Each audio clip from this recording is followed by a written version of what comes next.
অসম্ভবকে সম্ভব করল বাংলাদেশ।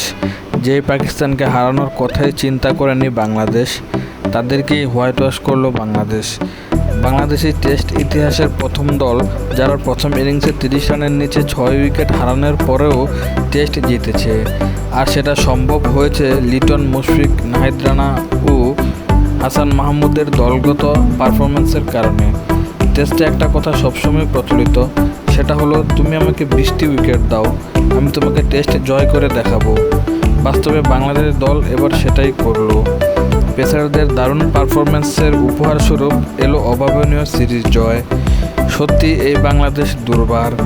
জয়ের জন্য শেষ দিনে প্রয়োজন ছিল 143 রান। 6 উইকেট হাতে রেখে সহজেই অত্যন্ত সাবলীলভাবে বাংলাদেশ ম্যাচটি জিতে নেয়।